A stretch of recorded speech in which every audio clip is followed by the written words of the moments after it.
Price of Fear. Brought to you by Vincent Price. Hello there. Do you own a cat? Or rather, I should say, does a cat own you? Doesn't it strike you as strange that despite centuries of domestication, cats have never really lost their independence, their ruthlessness? To cats, life is still the lore of the jungle. Just try taking liberties with your cat, be he never so tame, and you'll soon be put in your place. I've always had a healthy respect for cats, despite that one time when I was forced to... Oh, but let me tell you about it. I think I'll call the story Cat's Cradle. Several years ago, I was making a movie in Germany, and there was some sort of hold-up during shooting, a tiresome and boring state of affairs that happens all too often. And I found myself with some days on my hands, so I decided to visit some of the beautiful old castles of Bavaria. High on my itinerary was Sonderberg in Franconia, near the Württemberg border. Sonderberg tends to get overlooked by the main tourist trade, yet it is one of the most complete examples I know of a medieval market town which has survived comparatively intact. I checked in at one of the local hotels late one afternoon, and while they were getting my room ready, I sat down at one of the little tables near the door and ordered a drink, a large tankard of their local beer, actually. At the next table sat a young couple, whispering intently, but their voices were angry and out of control, and as I sat enjoying my beer, it was impossible not to overhear that they were deep in some childish tiff. Beth, for God's sake, stop talking nonsense. How dare you say it's nonsense? It is nonsense, and you know it. I never even looked at the damn woman. I don't know how you can be so callous. Did you see how disgustingly fat she was? I tell you, I didn't notice her at all. Liar. Oh, shut up. Oh, God, what a start to married life. Oh, look, Beth, you're tired. I'm tired. It's all been a strain. Let's not say things we'll be sorry for. Let's have an early night. The next best thing to your German Hausfrau. Oh, for the last time, I didn't fancy her. If you're going to carry on like this every time I look at another woman, you'd better tear my ruddy eyes out. Ah, so now you admit you looked at her. Oh, for heaven's sake. The young man glanced uneasily in my direction, obviously wondering if I'd become an involuntary eavesdropper. Of course I had, and I certainly had no intention of making myself scarce. Isn't this a charming town? Yes, charming. Delightful. Are you on vacation? No. Yes. That is, We're on our honeymoon. Oh, are you? Are you indeed? Well, what an ideal place to spend it. We haven't exactly succumbed to its charms yet. We've only just arrived. Well, give it time. Sonderberg is a step back into the past. It takes a while before its charm begins to work. It's certainly quiet enough. I was here once years ago, and I always promised myself a return visit. Then it seemed like an oasis in a desert of insanity. Yes, I suppose so. Except, of course, that Sonderberg has had its own fair share of horrors, you know. Oh, that's good. Oh, what delightful beer this is. So refreshing. Do go on, please. Well, the castle, do you see it up on that rock? Yes. Look through the window there, see? Oh, yes. Well, that was taken over as a headquarters for the Inquisition. Oh, the poor wretches who were incarcerated and tortured up there. I saw the castle as we drove in. It was beautiful, but it made me shudder. It's not surprising. The Inquisition left several pleasant little mementos, all in as good a state of preservation as Sonderberg itself. You must visit the place while you're here. Well, that is, if you're not squeamish. Squeamish? Look, I've got an idea. Why don't we join up and go round the castle together tomorrow? Well... Please do. Oh, unless, that is, you're already busy. Well, no, but... We'd love it, wouldn't we, Beth? Yes. Yes, of course we would. At first, I couldn't understand the young man's enthusiasm. After all, a honeymoon is a honeymoon. Then it struck me that he needed a a defense mechanism, and I would be there to guard him from the kind of row that I'd stumbled upon just now. Well, at any rate, we agreed to meet in the hotel lobby at 10 o'clock in the morning. As events turned out, I needn't have worried about breaking the idyllic atmosphere, because as we were about to set off... Good God, it can't be. Bryce, it's you. It really is. Hello, Malcolm. Now, what are you doing in this neck of the woods? Now, don't tell me they forced you out of the rat race at last. Malcolm Rivers was one of the world's prize bores. If the first prize in a competition were a part in one of Malcolm's movies, the second prize would have been a part in 2 of Malcolm's movies. Scouting locations, old son. You see that castle up there? That's just right for a new horror picture we've got. I'd love you to read it. It's a great script. Malcolm, I'm on vacation. Can't we discuss this later, or better still see my agent, huh? Oh, yeah, but look, just let me tell you. At this point, our taxi arrived. It was as battered as its driver, but we had all agreed to leave our own transport behind. Trouble was, when Malcolm heard the driver announce that he had come for the castle party, he insisted on coming with us. Castle? Well, you don't mean to say you're actually going there? Yes. Oh, well, that's great. I can actually show you where it all takes place while I'm telling you about it. Malcolm, Oh, come on, don't be so coy. You're worse than a virgin on a wedding night. I just couldn't shake him off. You never could with Malcolm. That's how he'd hustled his way to the top. Now he attached himself to us like an incubus. The film's all about the Sonderbergs. You know, the family, a sort of pageant of atrocity. I want to step back and look objectively at what each one did. Take Elisa, for instance. While I She can't lived speak in the for the 16th others, century. I was doing my best not to listen. The castle, for those who don't know it, is built on an immensely steep rock dominating the town, and on its northern side is surrounded by a moat, which has long since been filled in. At the foot of the wall is a very pleasant garden with little sheltered seats. Sitting there is a good way of recovering from the rather overpowering tour round the castle. The girl was right. There still was a sinister aura clinging to the place, which even a hot and cheerful summer's morning couldn't entirely dissipate. And they broke in and found the girl strung up by the wrists over the hot coals. Incredible story. Of course, we can't actually put all that into the picture, but we can imply a hell of a lot. You've got to admit it's a damn good commercial plot line. Now, that's why it's so important to get the feel of the place where it happened. We want to get right away from the studio look. Well, they can go out and shoot a police picture in real locations, or why not a horror picture? Now, the 7th Count was a real character. This you've got to hear. They say Mr. Rivers, do you mind if we change the subject? Huh? My wife is feeling a bit faint. That's too bad, Mrs. And we haven't even seen the torture tower yet. Now, say, would your lady wife like to wait for us out here? She could sit down there in the Oh, garden. no, I don't want to miss anything. I'm quite all right. I think it was probably just that steep hill and the heat. You go on, Malcolm. We'll catch up with you later. No, I wouldn't dream of it. Stick together through thick and thin, that's my motto. Oh, I know, look at that. Ah, isn't it sweet?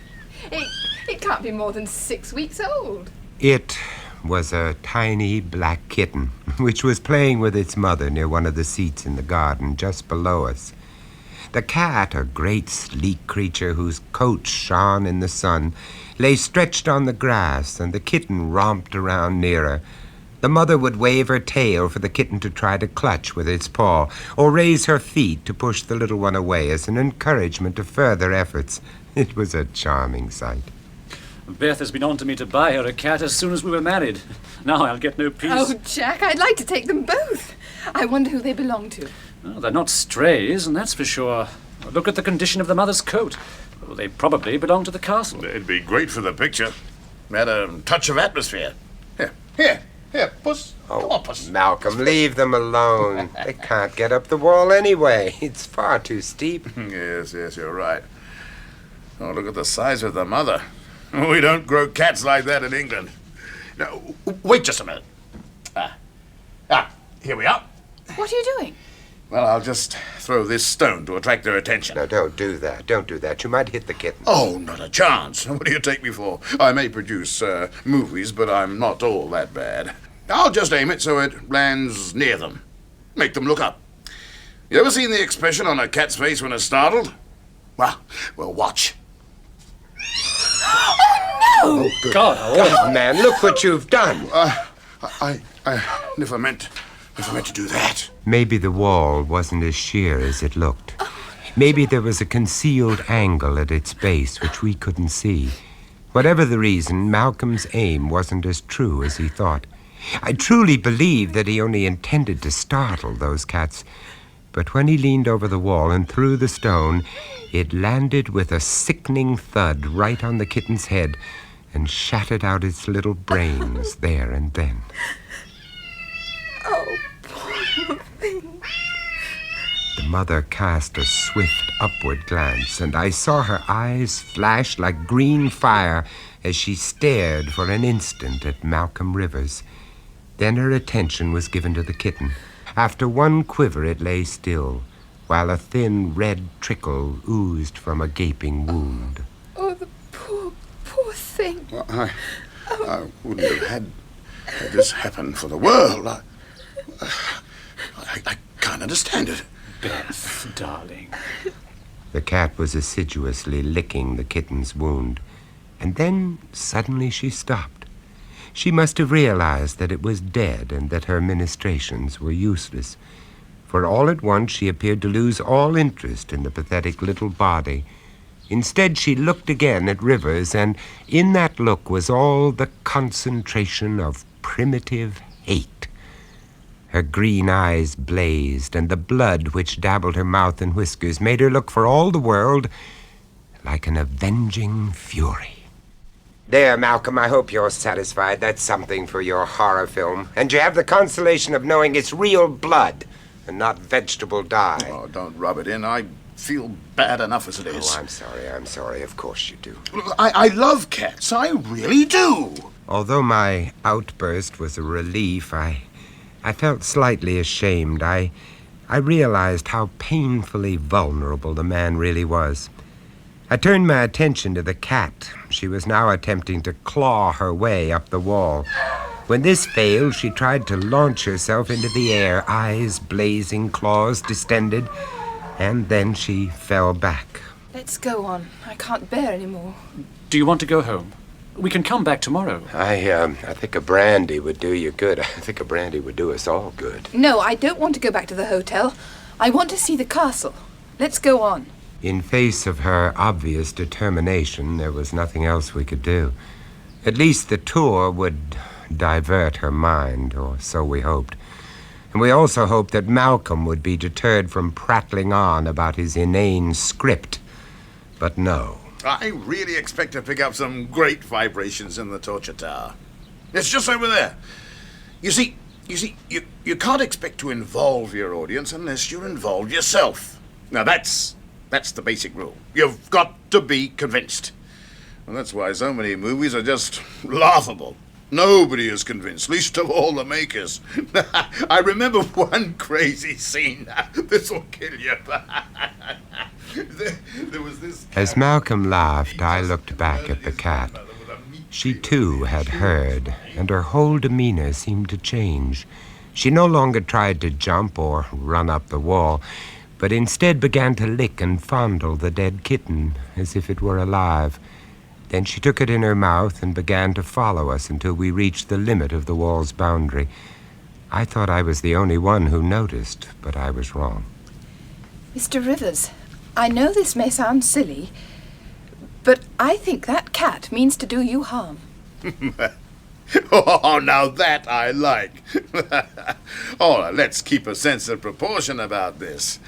Well, I'm terribly sorry about what happened, but I refuse to avoid dark alleys over a damn cat. Besides, she probably has a litter of others under some bush. Yes, Beth, I think you're being melodramatic. Do you? Look, Beth, are you sure you wouldn't rather call it a day? Oh, for heaven's sake, stop fussing. I said I was all right, didn't I? Or are you trying to get rid of me? Now, don't start that again. All I was trying to do was to give Mr. Rivers a perfectly reasonable warning. I think all our tempers are a little frayed. Well, here's the tower entrance. Shall we go in?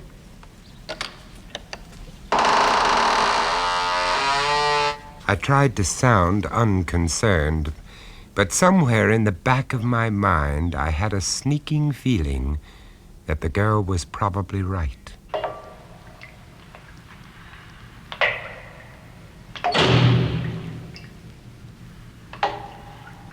At first we could see nothing. The darkness seemed incarnate, surrounding, stifling us like a blanket. The four of us just stood there, waiting for the use of our eyes to return. We were in the lower chamber. The thin sunlight, filtering in through a tiny window, seemed to lose itself in the thickness of the walls, which were coated with the dust of centuries. Here and there were patches of dark stain. Only Rivers, naturally, remained comparatively unmoved. Not much room for cameras down here. Still, I suppose we could manage. Excuse me, but you are English? Yes. Well, three of us are. I think you are English are interested in tortures, yes? Yes. You would like to see our collection? Yes, It's the yes. best in Germany. Thank you very much. Perhaps you could show us around. You will follow me, please. You are my first party of the day. The main collection is on the floor above. I think you will find them interesting. I remembered the wealth of stories about the legendary cruelty of the Counts of Sonderberg, and of course their ladies. It was said that they had found a legitimate outlet for their bloodlusts by channeling them into the service of the officers of the Inquisition. None of your half measures here. Wow. Look at all that. Oh, Jack. We found ourselves in a room full of torture instruments, chairs full of spikes which gave instant and excruciating pain, steel cages in which the head could slowly be crushed into a pulp, racks, belts, boots, gloves, collars, and all around the walls great headsmen's swords, evil, keen-edged weapons that would decapitate with one slash, and nearby blocks where the victims' necks had lain, with deep notches where the steel had bitten through the guard of flesh and shored into the wood. We all found ourselves speechless in the face of this bestial evidence of man's inhumanity to man. All, that is, except Malcolm Rivers. Is unbelievable. Just what we need. It's too good to be true. It really is. Do you see? It's perfect for a setup, just here. It's a question of getting permission to use this stuff, but well, I wonder what the formalities are. Hey, let me just sit in that chair a moment. Wow! Rivers was behaving with his usual insensitivity, but there was something more. I think the others shared the feeling with me that it was sacrilegious. An odd word to use, I know, but there was something sacred about the place. It was a temple, but a temple to evil. Now, over here, sirs and madam, is a famous instrument of the Inquisition. One might almost say the most famous, and still in perfect working order. The old man pointed to the main object in this chamber of horrors, the Iron Virgin, a copy of the famous one at Nuremberg. The contraption was covered in rust and dust, except for the face, which was oddly fresh-looking, as if the custodian had scrubbed it. While the figure was curved in the shape of a woman, it was just broad enough for a man to fit inside, as we could see when the door was opened. The door itself was enormously thick and was worked open and shut by a thick chain running through a pulley attached to a heavy beam in the roof. When the weight was released, the door would slam shut. The devilish nature of the Iron Virgin was truly revealed when you examined the inside of the door. A number of iron spikes were fixed there, and when the victim was placed inside it and the door closed, the upper spikes would pierce his eyes and the lower ones his heart and vitals. What a charming toy. Oh, God, look at the bloodstains. It's hard to wash out blood completely, man. And there are some who say it comes back anyway. I think I can believe this place is haunted. And on that happy note, I vote that we make a hurried exit. That suits me. Well, let's go and have that drink we promised ourselves, shall we? Right now. No, wait. What's up this time, for God's sake? Hey, you, old man. Now, how big is that space? What, sir? The space inside.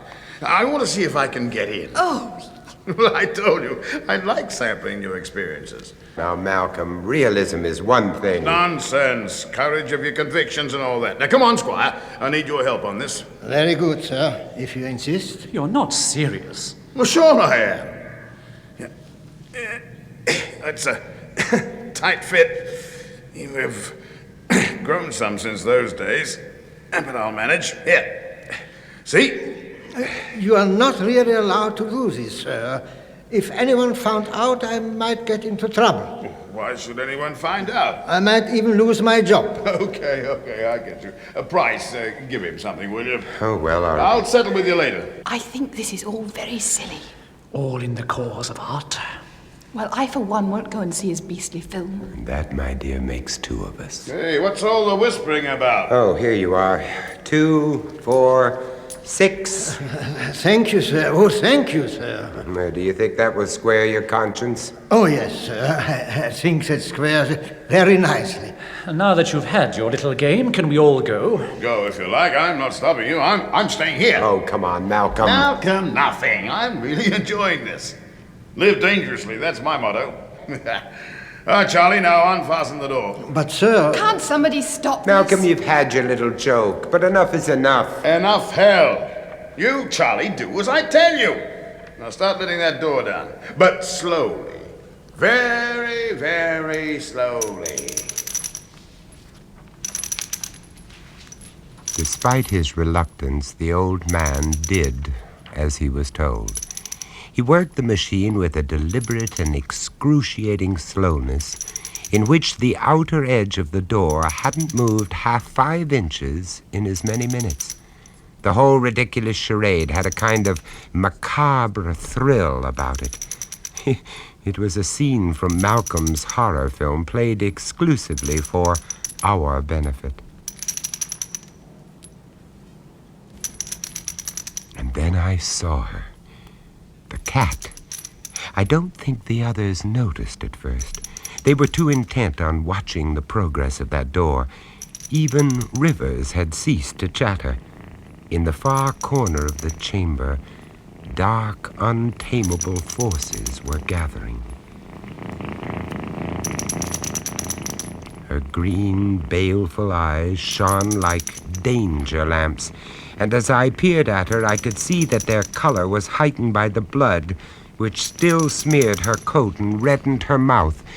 And still, slowly, inexorably, with the precision of an expert, the old man went on working that door. Even then, I wasn't sure what the animal intended to do, or even if she intended to do anything, until suddenly... The cat! Look out for the cat! The cat launched herself, not at Malcolm, but at the luckless custodian. Her eyes blazed with ferocity. Her hair bristled till she seemed twice her normal size. Her tail lashed out like a tiger's when the quarry is before it. The cat's claws found one of his eyes, and I actually saw her tear through it and down his cheek, leaving wide bands of red where the blood seemed to spurt from every vein. Oh, Jack! Oh, God! Look out! He can't hold it! With a yell of agony and terror, the man leapt back, dropping the chain which held back the door. It ran like lightning through the pulley block, and the massive door slammed shut. In the instant before the door had closed, I saw Malcolm's face. His eyes stared as if dazed, and for once in his life, he was speechless. Jack! Help me get the door open! For God's sake, help me! I'm coming! Beth, stay where you are. For God's sake, don't look. The end must have been quick, for when we managed to wrench the door open, the spikes had done their work. They had pierced right through the skull, so that as the door opened, the body came with it, and he fell to the floor, face turned upwards. Get your wife out of here. She needs air. I'll attend to the old man. Right. The old custodian was leaning against the wooden pillar, holding his reddening handkerchief to his eyes, while on the face of poor Rivers, there sat the cat, purring loudly as she licked the blood which trickled through the gashed sockets of his eyes. I pushed her away from her ghoulish meal, and, well, I hope no one will call me cruel, because I seized one of the old executioner's swords from its rack on the wall, and with one slash, shore her in two on the spot. Poor Malcolm. He'd had his total experience, a good deal more total than he'd bargained for. Cozy, wasn't it? You see what I mean about cats? You never can tell.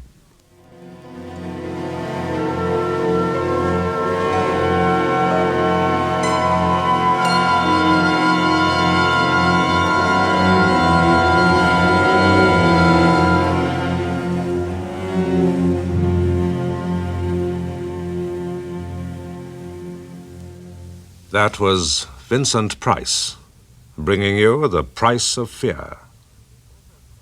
Also starring in this story, Cat's Cradle, were Kenneth J. Warren and Frederick Schrecker, with John Sampson and Bonnie Harron.